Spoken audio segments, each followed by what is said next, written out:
About 1977, I decided to have a look at the Quran. I never met a Muslim. I lived 100 kilometers from the nearest Muslim.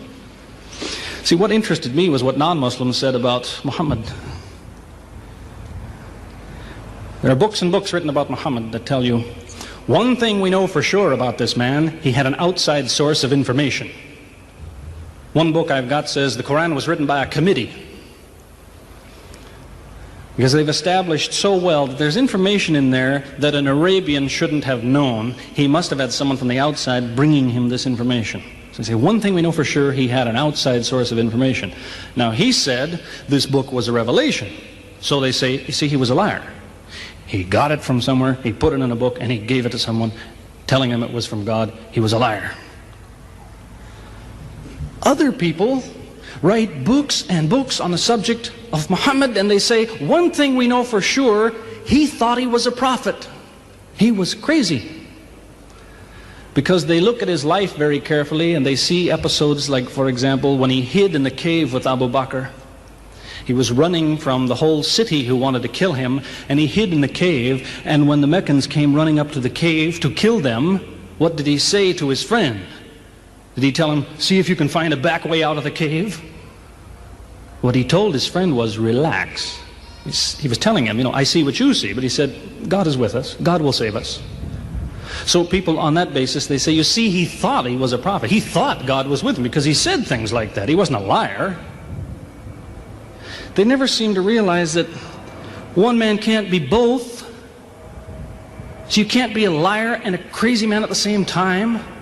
If you think that an angel gives the words of God in your ear, and somebody says, I have a question for you, what does God tell you about this thing?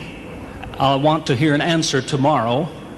If you're a crazy man, if you think an angel whispers in your ear, then you don't sit up that night thinking, what will I tell him tomorrow? What can I find? Who knows the answer? You're crazy. You think the angel will tell you the answer. You don't go and look it up somewhere. You see, you can't be a liar and a crazy man at the same time. You can be one or the other, or neither, but you can't be both.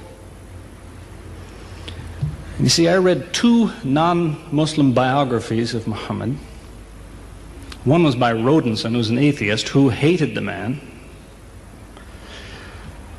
But many interesting things come up about his life that I had to wonder about.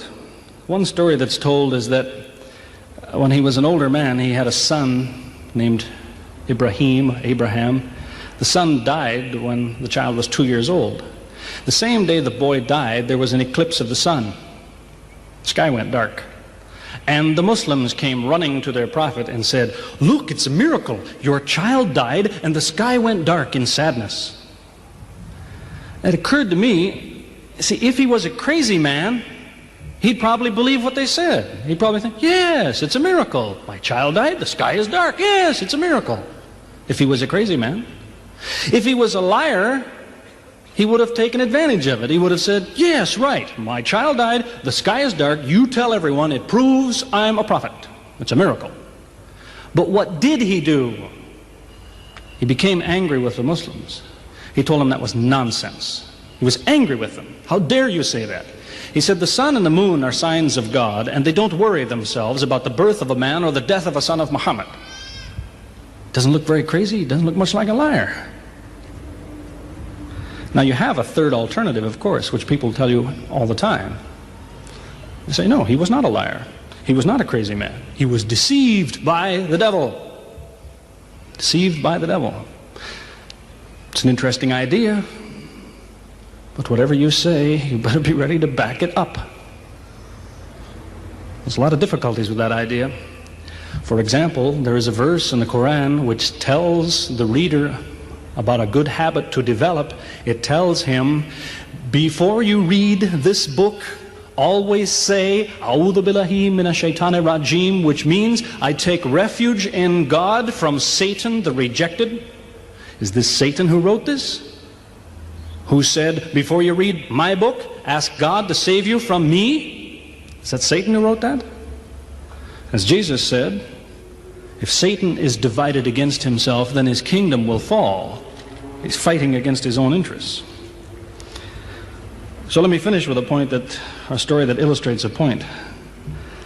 As I said, there's many theories and many explanations around, many explanations.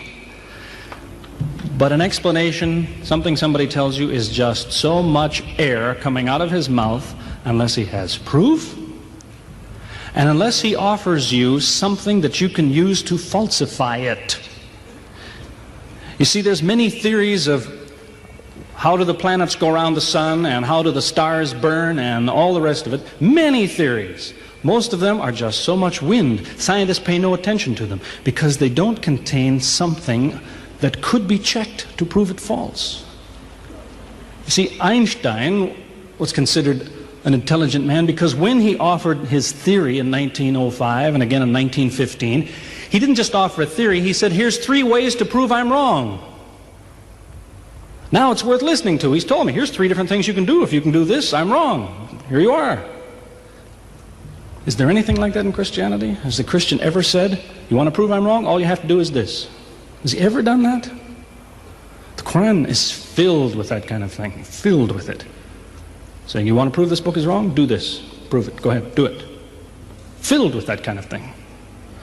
There's an example of it that made a big impression in its day, during the lifetime, 14 centuries ago, of the Prophet of Islam. You see, he had an uncle named Abu Lahab. That was his nickname, Abu Lahab. This man hated Muhammad. He hated anything the man said. He used to watch him going through the city, and if he saw him talking to someone, he waited till they split up. He'd go after the man he spoke to and take him and say, what did Muhammad tell you? Whatever it is, it's a lie. Did he tell you day? It's night. Did he say black? It's white. Exact opposite. Whatever he heard the Muslims say, he said the opposite. That was the way his mind worked. There's a little chapter of the Quran called Lahab, and it says about this man that he'll never change. It condemns him to hell, Jahannam.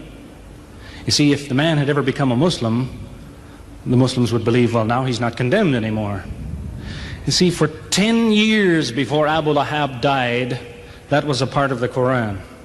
And the Muslims could come to Abu Lahab and say, do you know, it's been revealed to us in our book that you will never be a Muslim. God says you will never be a Muslim. For 10 years they told him that. All he had to do was say, well, your book is wrong. I want to be a Muslim. What do you think of your book now? That's all he had to do. He had 10 years to think about it. And that's the way he was. See, if somebody is your enemy, you don't come to him and say, you want to prove I'm wrong? Here, say this. Come on, say it. If all you have to do is say the words and I'm wrong, you finish me. He never did it. See, this is one of many cases of something that was offered that could have been falsifiable. So it was. As I say, in 1978, after, how long would that be? 15 years of arguing with the church authorities, one place or another, I got the idea, I'm going to argue with some other people. I'm going to read the Quran, see how much of it is any good, pick out the true, pick out the false. Thought it'll take a few years, it'll take some serious study and so on. I read through it. About 3 days later, I finished it. I said, this is what I've been saying for 15 years. So I went to find some Muslims. I don't want somebody to feel you've been tricked into something. I haven't said anything about Christianity that isn't true. I haven't said anything about Islam that isn't true, unless it was a slip of the tongue or something. I'm simply trying to remind an individual, don't close your mind before it's too late. Don't make up your mind before you have all the facts. Most people who used to be Christians and become Muslims will tell you, I am a better Christian than I used to be. Now I follow Christ, I didn't before. That's what I would tell you. The Bible says Jesus told his disciples, when you greet one another, let your greeting be, peace be with you. He set the example. Peace be with you. Who says that today? Christians? Once in a great while, maybe. Muslims, whether they speak Arabic or not, they say, Salaam alaikum. Peace be with you. Jesus, when he prayed in the Garden of Gethsemane, put his forehead on the ground. Who prays like that? Christians or Muslims? Jesus used to fast for more than a month at a time. Who fasts today? Christians or Muslims? who really is trying to imitate Jesus. Somebody said to me before coming in here, they said, the Muslims make Jesus out, they insult him and so on and so on. How, possibly, do they insult him? They lift him up. Up. They can't tolerate anything bad said about him.